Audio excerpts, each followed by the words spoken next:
위대한 도의 진정한 가르침, 부처님께서 이렇게 말씀하셨습니다. 모든 보살은 마땅히 이렇게 마음을 항복시켜야 한다. 존재하는 모든 중생의 종류, 즉 난생, 태생, 습생, 화생, 유생, 무생, 유상, 무상, 비유상, 비무상들을 내가 모두 남김없는 열반에 들게 하여 제도시키리라. 이렇게 헤아릴 수 없이 많은 중생을 제도시키더라도 실로 제도를 받은 중생은 하나도 없다. 왜 그런가? 수보리여, 만약 보살이 아상, 인상, 중생상, 수자상을 갖는다면 보살이 아니기 때문이다. 이제 어려운 부분이 시작되는 건가요? 아마 걱정이 되는 분들도 계실 겁니다. 어렵지 않아요. 아주 쉽습니다. 보살이라고 하면 한국 불교에서는 여성 불자님들만 보살이라고 부릅니다. 이것은 불공평합니다. 다른 모든 분들도 다 보살이에요. 제 뒤에 4분의 위대한 보살상이 보이시죠? 여성처럼 보이네요. 사실은 여성이 아니고 남성도 아니에요. 그 어떤 것이 아니라 우리 본래 마음의 성품입니다. 우리는 우리 마음의 색이나 모양 등을 볼 수 없습니다. 그래서 보살상과 같이 이러한 모양이나 그림을 만들어 방편으로 사용하는 것입니다. 우리가 눈이나 코를 보려고 거울을 사용하는 것과 마찬가지죠. 하지만 보살은 진정 여성이나 남성이 아닙니다. 보살의 진정한 의미는 깨달음으로 향해 가는 우리 마음의 성품입니다. 깨달음을 향해 수행해 나가는 마음입니다. 그보다 더욱 중요한 것은 자비를 향한 서원입니다.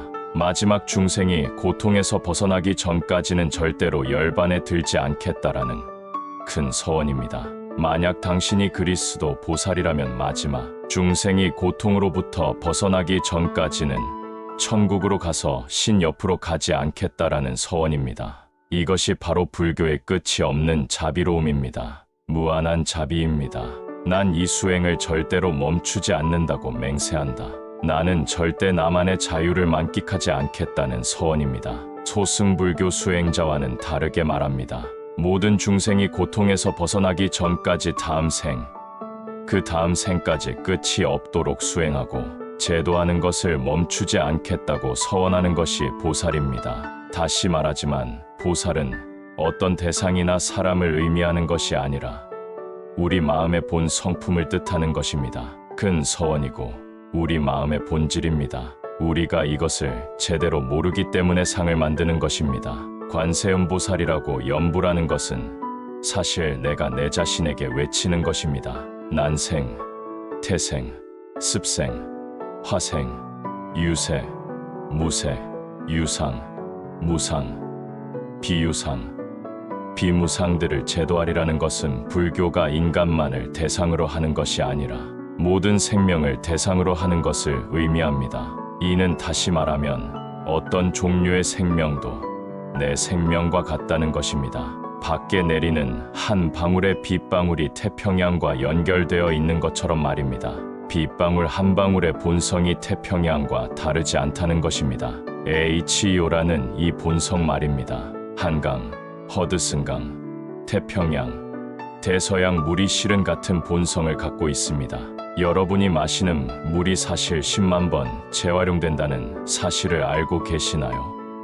계속 재활용된다는 말이죠. 이 말은 10만 번 더러운 물이었다는 것입니다. 10만 번 강물이었고 바닷물이었습니다. 우리의 몸은 98% 물로 이루어져 있잖아요. 그래서 저 빗방울과 나의 몸과 허드슨 강과 날아다니는 새와 오사마, 빌라덴과도 모든 본성이 같습니다. 어떤 종교는 단지 우리 종교만 좋고 다른 종교는 좋지 않다고 합니다. 그들이 지옥에 가면 오 잘됐어. 그들이 우리 종교를 안 믿어서 그렇게 된 거야 라고 생각하지만 불교의 자비는 무한합니다.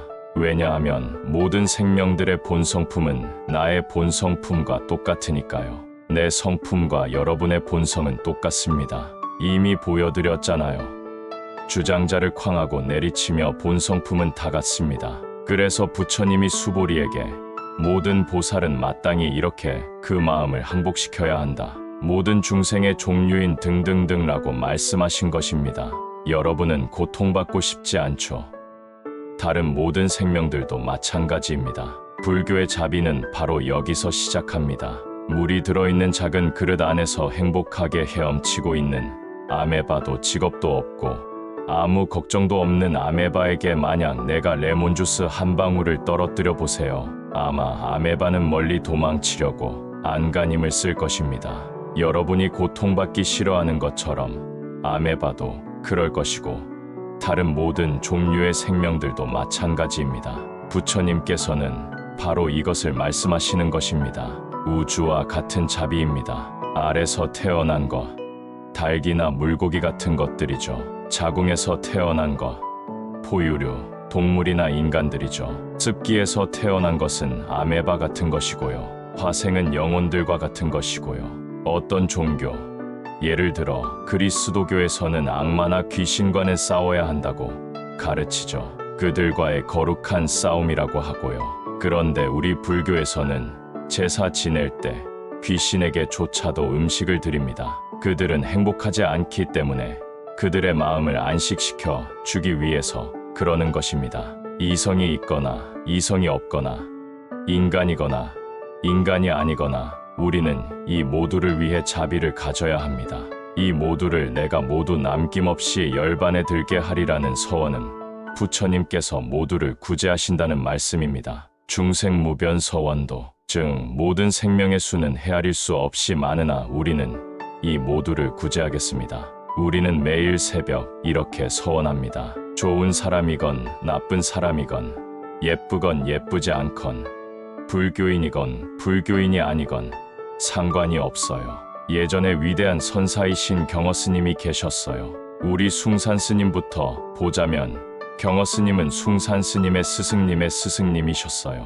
어느 무더운 여름날 경허스님은 제자인 영성스님과 함께 산을 오르고 계셨어요. 지나가다가 작은 연못 옆에서 개구리를 파는 소년들을 보게 되었는데요. 소년들은 연못에서 개구리를 잡아 다리를 묶어놓고 팔고 있었습니다. 미국에도 비슷한 것이 있는데 저도 어렸을 적에 레몬 주스를 만들어 길거리에서 한 잔에 5센트에 팔기도 했답니다. 다 팔면 한 $2 정도 벌었는데 작은 돈이지만 당시에 저에게는 부자가 된 느낌이었지요. 하지만 당시 한국에는 레몬 주스 대신 개구리가 있었어요. 소년들은 개구리를 먹을 것으로 팔고 있었어요. 당시 경허스님은 제자인 영성스님과 함께 산책을 하고 계셨는데요. 영성스님이 소년들에게 다가가 돈을 주고 묶여있던 개구리들을 모두 샀습니다. 소년들은 신나서 짐을 챙기고 일찍 돌아갈 수 있게 되었습니다. 영성스님은 개구리들을 모두 연못에 다시 놓아주었습니다. 바로 방생을 하신 겁니다. 개구리들은 다시 행복을 만끽하게 되었겠죠. 영성스님도 매우 행복해지셨어요. 경허스님은 그 상황을 안 본 척 하셨지만 모두 지켜보고 계셨습니다. 영성스님은 경허스님에게 상황을 설명하고 스님 기다리게 해서 죄송합니다. 이 개구리들을 모두 구제할 수밖에 없었어요. 다른 사람들이 사면 집에 가서 구워 먹으니까 제가 대신 사서 다 구제했습니다. 라고 하자 경허스님께서는 그래? 내가 이 개구리들을 다 살려주었으니까 넌 지옥에 떨어질 것이다 라고 말하셨어요. 그러자 영성스님은 너무 충격을 받아서 왜 제가 지옥에 갑니까? 하고 물었어요. 그때 경허스님은 왜냐하면 넌 지금 바로 내가 구제했다는 아상을 가지고 있기 때문이지. 그 아상이 너를 지옥으로 떨어지게 할 것이다. 고 했습니다. 아주 놀라운 얘기입니다. 좋은 일을 해도 내가 했다는 생각을 하면 고통을 받을 것이다라는 것이죠. 예수님의 성경에도 비슷한 얘기가 있어요. 어떤 사람이 교회에 와서 아주 천천히 현금을 지갑에서 빼서 넣잖아요. 다른 사람이 모두 보게끔 말이죠. 봉투도 없이 넣습니다. 예수님은 그런 행동은 아주 차원이 낮은 보시의 마음이라고 하셨어요. 내가 교회를 돕는다는 그 보이고자 하는 행동은 아주 낮은 수준의 보시라는 것이죠. 그런데 다음에 아주 가난한 신자가 들어와서 작은 동전 하나를 넣습니다. 이게 더 나은 보시인 것입니다. 왜냐하면 거기에는 나라는 상이 없기 때문입니다. 이것이 여기 나와 있는 금강경의 내용입니다. 부처님이 다시 말씀하시길 이렇게 헤아릴 수 없이 많은 중생을 제도하더라도 실로 한 중생도 제도한 바가 없다. 만약 내가 했다는 그런 마음을 내면 다시 말해 아상, 인상, 중생상, 수자상을 가지면 보살이 아니기 때문이다. 1분에 나와 있는 것처럼 깨어있는 마음을 얻고 싶으면 나를 만들지 말고 나에게 집착하지 말라는 가르침입니다. 그러면 너는 자유를 얻을 것이다라는 것이지요. 불교의 전통 의식 중 방생이라는 것이 있습니다. 방생의 의미는 생명을 놓아준다는 것이죠. 제가 처음 방생에 대해 들었을 때는 그것은 약간 어리석은 일이라는 생각을 했습니다. 제가 홍콩에 갔을 때 일인데 중국에서는 방생을 크게 합니다. 믿을 수 없을 만큼 크게 말이죠. 우리 문중에 대관 스님이라는 비구니 스님이 계신데 한 번은 홍콩에서 대관 스님과 함께 신도님들이 시주한 돈을 들고 근처 시장에 갔습니다. 중국 시장에 가보시면 아시겠지만 참 별별 희한한 동물들이 다 팔리고 있더라고요. 중국에서는 뭐든지 움직이는 것은 다 먹습니다. 보통 대관 스님은 시장에 가서 방생할 새들과 돼지, 원숭이, 쥐, 뱀 등 거기 있는 동물들 다를 사버리십니다. 시장의 상점 주인들이 우리 스님들을 보면 정말 좋아합니다. 왜냐하면 스님들이 오시면 거기 있는 동물들을 남김없이 다 사버리기 때문입니다. 저는 당시에 이런 돈을 가지고 병원을 짓던지 절을 짓던지 하지 왜 이런 쓸데없는 일에 돈을 낭비하나 하고 생각했었습니다.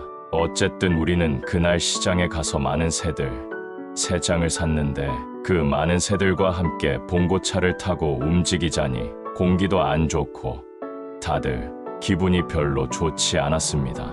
새들도 마찬가지로 다들 숨이 막혀서인지 조용히 있었습니다. 방생을 하기 전 우리들은 염불을 했습니다. 염불을 하면 아시다시피 마음이 한 곳으로 모아집니다. 모든 잡념이 사라지고 거울과 같은 투명한 마음이 됩니다. 몇 분이 지나고 대관 스님이 새장을 열라고 하시자 새들은 모두 날아갔는데 정말 상상할 수 없는 진풍경이 일어납니다. 새들이 모두 멀리 날아가지 않고 우리를 향해 다 같이 날개짓을 합니다. 그리고 새들이 모두 물속으로 들어가 오물을 털어내더군요. 새들이 새장 안에서는 다들 힘이 없이 조용히 있었습니다만 방생을 한 뒤 자유를 얻은 뒤에는 우리가 서로 아무 얘기를 들을 수 없을 정도로 큰 소리를 질러댔습니다. 그리고 우리는 계속 염불을 했습니다. 그리고 그 뒤에도 믿을 수 없는 광경을 보았는데 새들이 물속에서 목욕을 하면서도 정말로 행복한 소리를 냈습니다. 누군가 이런 얘기를 저에게 했다면 저는 믿지 않았겠지만 제가 직접 이 광경을 목격했습니다. 새들이 그렇게 행복해하니까 우리들도 모두 행복해졌습니다. 그 전에 차 안에 있었을 때까지는 모두 피곤해했었어요. 하지만 염불을 하고 새들을 방생해서 날아가자 상황이 변하여 갑자기 행복한 기운으로 가득했습니다. 그런데 새들 중에 절반 이상이 다른 곳으로 날아가지 않고 우리 주위를 맴돌았어요.